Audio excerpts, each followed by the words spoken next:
অনশন শরীর ও মনের এক গভীর পরীক্ষা।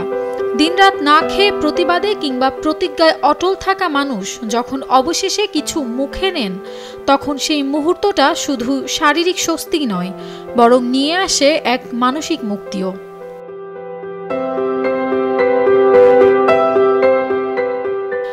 আর সেই প্রথম খাদ্য গ্রহণ সাধারণত হয় এক গ্লাস ডাবের পানি দিয়ে। কিন্তু কেন এই স্বচ্ছ মিষ্টি পানি অনশন ভাঙার ক্ষেত্রে মানুষের প্রথম পছন্দ?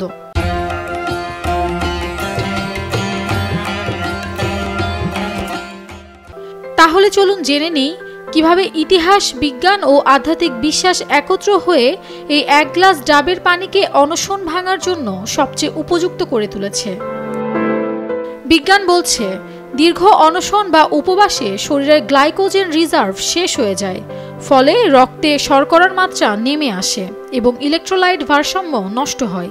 এই অবস্থায় হঠাৎ ভারী খাবার খেলে রিফিডিং সিন্ড্রোম নামে এক জটিল শারীরিক বিপর্যয় ঘটতে পারে, যার ফলে হৃদস্পন্দন অনিয়মিত হওয়া, এমনকি অজ্ঞান হয়ে যাওয়ার ঝুঁকিও থাকে।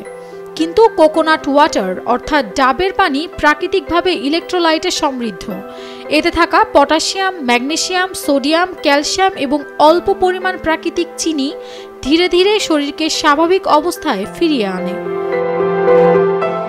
দ্বিতীয়ত, খুব কম মানুষই জানে বিশ্বযুদ্ধের সময় দক্ষিণ পূর্ব এশিয়ার জঙ্গলে আহত সৈন্যদের শিরায় ডাবের পানি সরাসরি স্যালাইনের বিকল্প হিসেবে দেওয়া হয়েছিল, কারণ এর রাসায়নিক গঠনে মানব রক্তের প্লাজমার সঙ্গে অনেকটাই মিল রয়েছে। তৃতীয়ত, ধর্মীয় ও সাংস্কৃতিক অর্থেও ডাবের পানি বিশেষ মর্যাদাপূর্ণ। নারকেল বা ডাবকে হিন্দু, বৌদ্ধ ও আন্দামানি আদিবাসী সংস্কৃতিতে জীবনের প্রতীক হিসেবে মানা হয়। তাই বিশ্বাস অনুযায়ী অনশন ভাঙানোর সময় ডাবের পানি গ্রহণ মানে শুধু শরীরকে নয়, আত্মাকেও পুনর্জীবিত করা। এছাড়াও ইতিহাস ঘাটলে দেখা যায়, রাজনৈতিক অনশন যেমন গান্ধীজির উপবাস আন্দোলন কিংবা বাংলাদেশের ঐতিহাসিক আন্দোলনের অনশনগুলোতেও অনশন শেষে ডাবের পানি দিয়েই ভাঙানো হয়েছে উপবাস। কেননা এটি একদিকে নিরাপদ এবং অন্যদিকে প্রতীকীভাবেও শান্তি ও পুনরারম্ভের বার্তা বহন করে।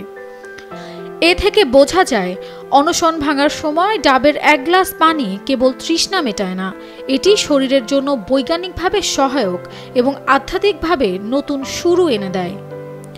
Nafisa Tasnim, Ridhika, Daily Sun.